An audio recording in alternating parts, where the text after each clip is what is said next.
And in Psalm 138, verse 8, he said, God will perfect that concerneth me. So to assess your kingship, the first thing you need is what? Warfare. Every destiny is surrounded by warfare. It is your contention, understanding warfare, that determines your welfare. And when you get your welfare, you will be well fed. War surrounds your testimony.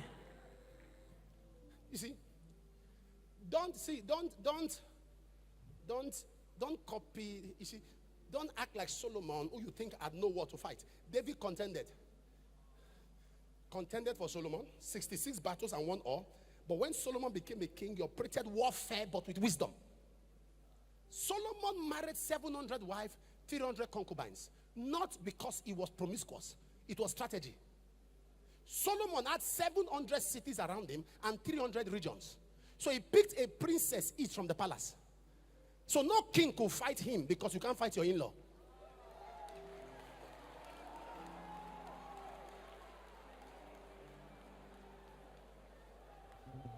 You are putting your hands on your head. You didn't know that. All of them were in-laws, so no king could fight him. You set up a war. Your daughter is in the palace.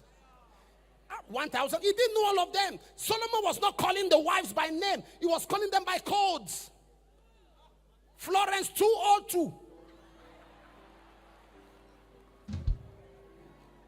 So sometimes God does not consult with your present to determine your future.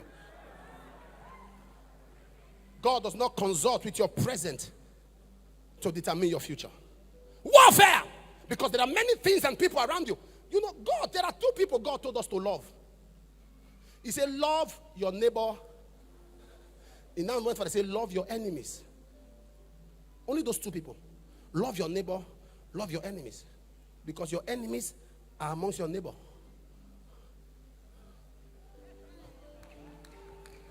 Love your neighbor, love your enemy, because your neighbors are your enemies. Those you think are close to you are your problem.